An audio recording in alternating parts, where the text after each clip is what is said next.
The Your Safe Space podcast is recorded on Wurundjeri land. This podcast acknowledges the traditional owners and custodians of the land. Always was, always will be Aboriginal land.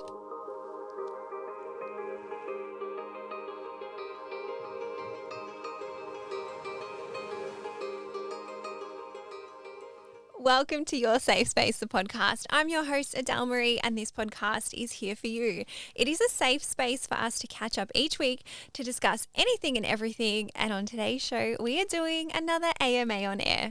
Hi guys, welcome back. It is the first, I guess, not live because the show's not live, but it's the first episode that I'm recording for the year. And boy, I need to say, I'm feeling nervous and I'm feeling rusty. It's been 3 weeks since I've recorded a podcast for you guys in real time. So bear with me. There might be some mistakes in this episode, but that's okay. We're not perfect on this podcast. We don't aim for perfection. Mistakes are normal. I'm a little rusty. It is what it is. How are you? How is the first week of 2023 going? We're kind of into the second week, actually, now that I think about it. But yeah, we're coming at you with another Ask Me Anything on air. You guys are loving these episodes. Thank you so much. I was trialing something towards the end of last year and I just thought if they like it, I'll stick with it. If they don't like it, I won't stick with it. No harm in trying to put out a different type of format or a different type of content, and you guys have been loving it. So thank you for the support. I also hope that the start of the year has been productive or has felt good for you, or you're feeling rested. And there is a question in here that I really want to get to. So we will jump into it. As always, this podcast is not a substitute for mental health help. If you need professional help, of course, please check the show notes. And I am bringing you these questions from literally last night. Last night was Monday night. I'm recording this on Tuesday and I did an Ask Me Anything. It was the first one I did for 2023 and you guys flooded the question box. Thank you. I love you guys. One question that I did answer on there that I want to answer on here is this one. The start of 23 is feeling weird and I'm out of routine trying to get back into it. Is this normal? And I did answer a little bit of text on the screen, but I wanted to unpack it a little bit more because this is so normal and I feel like this is so common. And I actually polled you guys on it as well. And I'm going to quickly just give you the results. So I polled how many people answered okay. So at the time of me recording this episode, it's 10 a.m. About 20,000 people have watched my story. Over 2,200 people voted me too for feeling weird and struggling with routine at this point.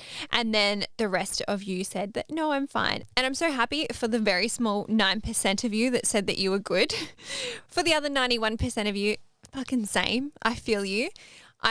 This week on Sunday night, I felt like I had the Sunday scaries, which is weird, right? Because, well, for me, I thought it was weird because I was like, I love my job. Why am I feeling like this? Like, I love recording this podcast. I love making content. Like, why am I feeling like this? And I have this theory and I'm going to unpack it a little bit more. Last year, 2022, was the first normal, and I'm doing like those little things with my hands, the quotations, normal year that we had post-COVID, post-lockdown. And I'm sorry to say the C word. I'm sorry to say the L word. I'm fucking sorry, okay? But it's part of it, right? What we experienced in 2021 and 2020 was unprecedented, but was really, really hard. And it was difficult and it was challenging and we all suffered in different ways and we all struggled with different things. And it took a toll on many of us, I'm going to say consciously and subconsciously. And I think for me, and maybe you might be able to relate to this, but I felt like last year, because it was the first year back, everything was kind of like full steam ahead, whether it was like going out again, events again, things to attend again. I did a lot of travel again, and it was just go after 2 years of kind of being like cooped up at home, but also dealing with a lot of like mental struggle and emotional struggle as well.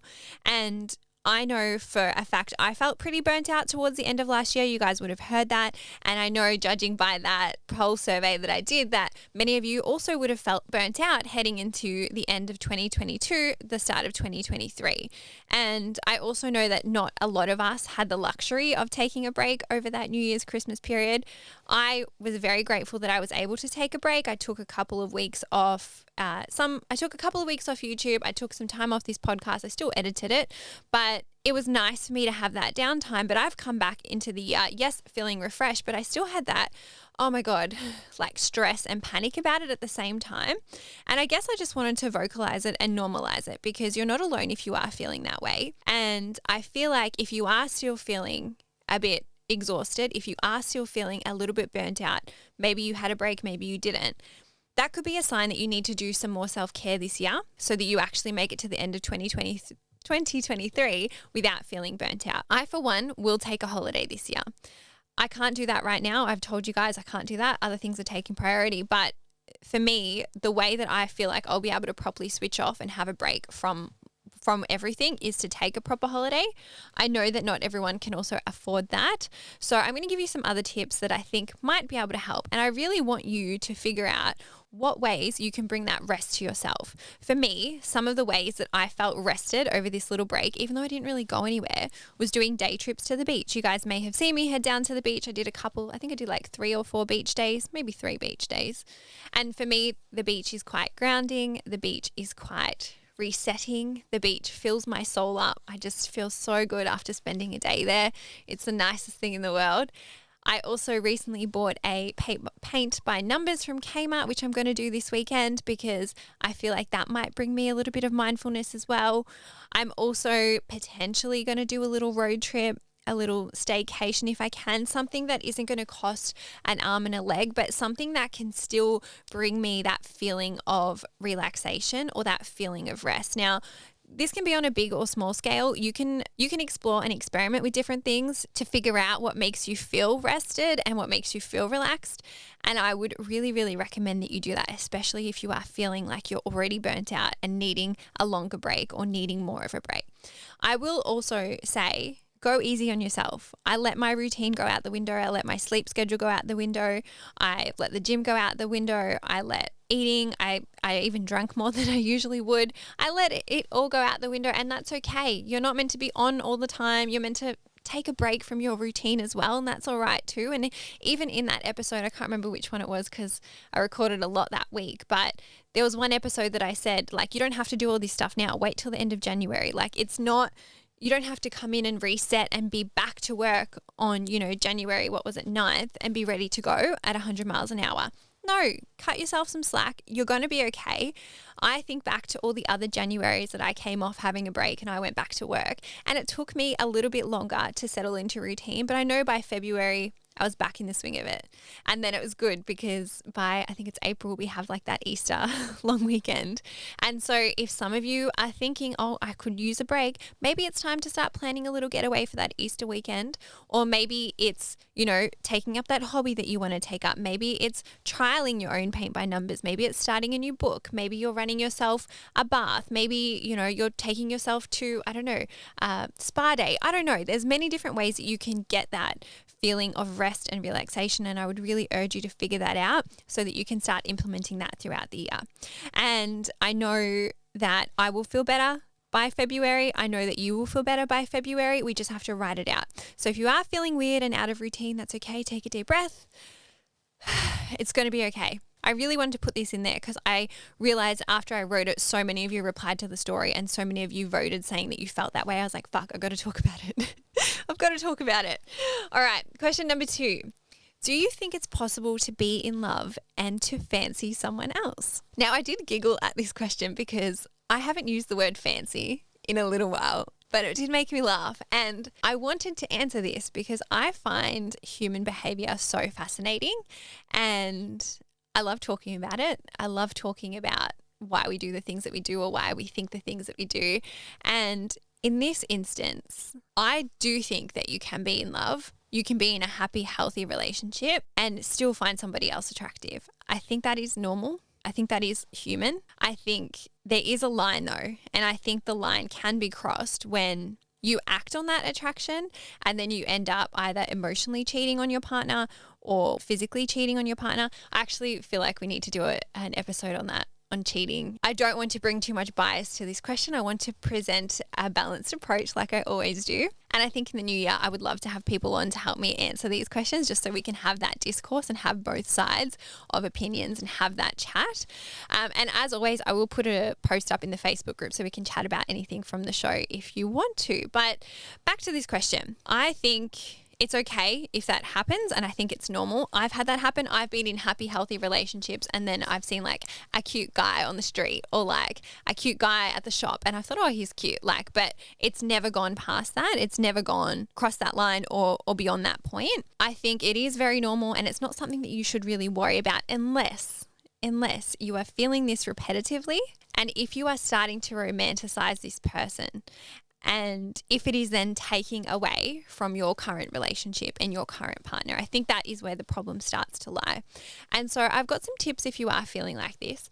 And as always, I never want to shame anybody for sending in a question like this or for sending in any questions that they may be feeling shame about. That this podcast is not about that at all.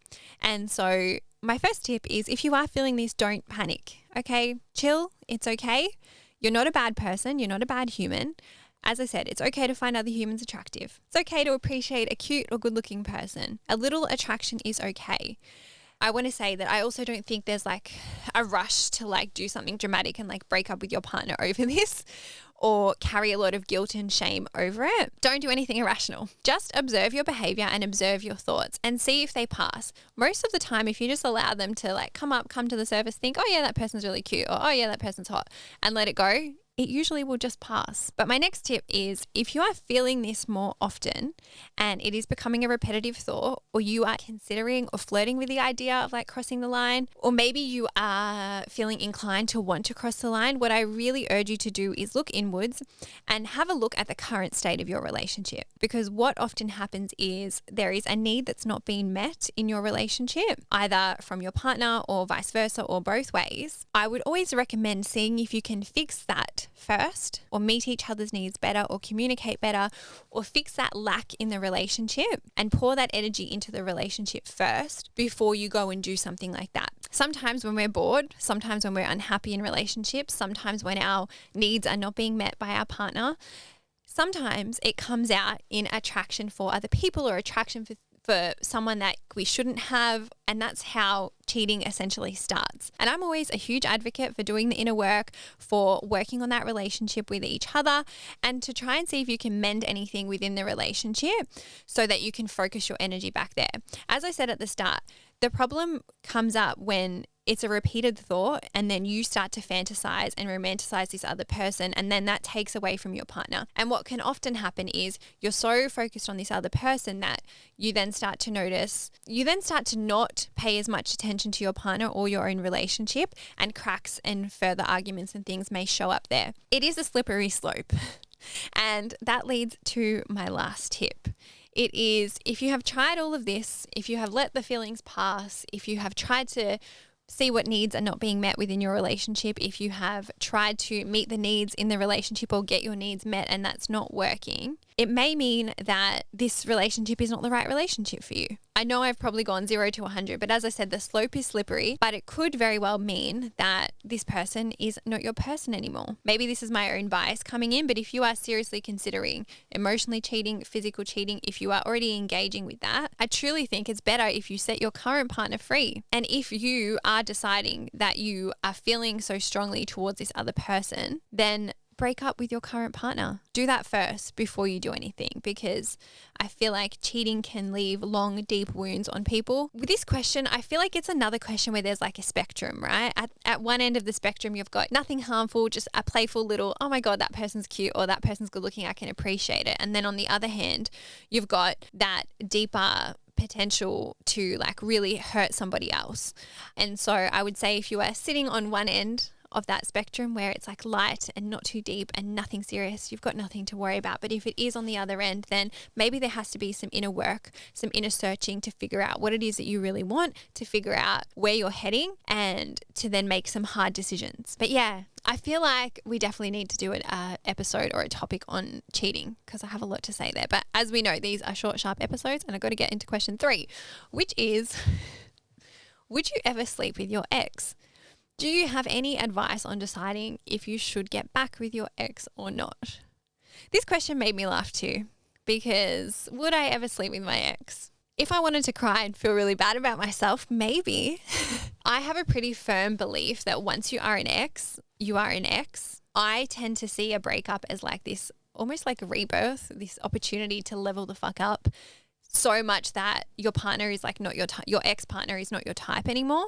And so I typically wouldn't want to go back. I am going to tell you a story at the end of this question of a time that I did go back, and a time I don't regret it, but did I make the right decision? No, but I'll tell you that story in a second. Now, again, not every situation is black and white. I know plenty of instances where exes have separated and then gotten back together and then it's been amazing. I know plenty of instances where there's been time apart and then you've gotten back together and it's been good. I want to say that that is not the rule. That is also the exception. And most of the time, you broke up with your ex for a reason. There was something that went wrong, something in the relationship that wasn't working out. And so that's why the relationship ended and why you are no longer suited for each other. If you're having an ex come back into your world, or if you're wanting to go back into an ex's world and potentially revisit that, I want you to ask yourself some questions first. And I'm going to give them to you because I think if you unpack these before making your decision, you can have a bit more comfort in your decision moving forward. The first question is, has enough time passed that you can start fresh with each other? And what I mean by this is, it's very common that a relationship will break up or there'll be a relationship breakdown, and within like, I don't really want to give you time frames, but within a short period, the person who's done the breaking up may be feeling that regret, maybe feeling that, oh my God, I shouldn't have done that, maybe feeling that, oh, I'm out of my comfort zone, and may try to come back out of fear. That typically would come from the person that has done the breaking up with. So I don't want to give you time frames, but I want you to make sure that there has been enough time that has passed where you've each done your healing and you're not coming back to each other out of fear or because you're scared or because it's different and now you're out of your comfort zone. Question number 2 is, have you both learned and unpacked whatever issues broke up the relationship in the first place? Because I'll tell you now, if there was a reason that you guys broke up and then you don't do the work on it, you don't unpack it, you don't discuss it, you don't both work on it to make it work a second time, that issue may break you up again. That issue will still be there underlying. And then the last question is, why do you want to get back together with them? And ask yourself that honestly. Do you really love them, or is it a comfort thing? Are you lonely? Are you bored? Are you scared? Or are you maybe settling? Maybe you've even had a rough patch on like dating apps. I don't know. But really make sure that you are wanting to get back together for a reason that feels good. And so after answering those questions, if you can confidently say you want to get back together, go for it. Not going to say don't ever get back with your ex. I really don't ever want to give you like, don't do this, don't do that advice on this podcast. But I'm going to say 9 times out of 10, the ex is not it. There's plenty of other people out there. And I'm going to tell you a story about an ex of mine. So I was living in Sydney at the time, and to be totally honest, I was in a pretty bad point of life at this point. I had just come out of a relationship and I was probably still grieving that. And then an ex of mine was coming to Sydney for the weekend, and he had sent me a Facebook message, I think, and was like, hey, like, how you been? I'm coming to Sydney this weekend, like, let's catch up. I think it was a part of me that was maybe comfort, that was maybe familiarity. I hope I'm saying that right, familiarity, that I was like, oh, this is a good idea. And I even told my psychologist about it, and she was like, don't do it.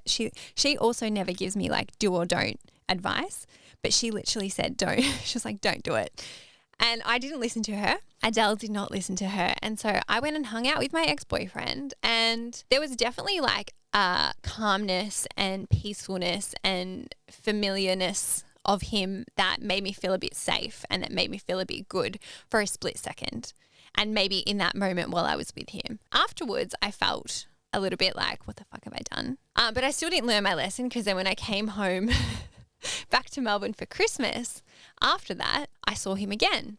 And again, it was just like a very casual thing. There was no conversation of us being more than that or us being serious or getting back together. I just felt a little bit like, why did I do that? It didn't feel good. It felt good in the moment, but afterwards I didn't feel good about it. And looking back now, I can see that I wouldn't have wanted to get back together with him at that point. I was acting from a place of comfort. I was even acting from a place of loneliness, and I can see that now. And hindsight is a beautiful thing. Looking back, I'm like, I should have made a different decision. And it's not regret, because I don't regret anything. It's done. That's an example of how I've done it and it hasn't felt good. So no, I probably wouldn't do that. I didn't ask myself those questions before doing that. So I would highly recommend asking yourself those questions, doing the inner work first, and making sure you're coming from a good place when you make a decision like that. Next question.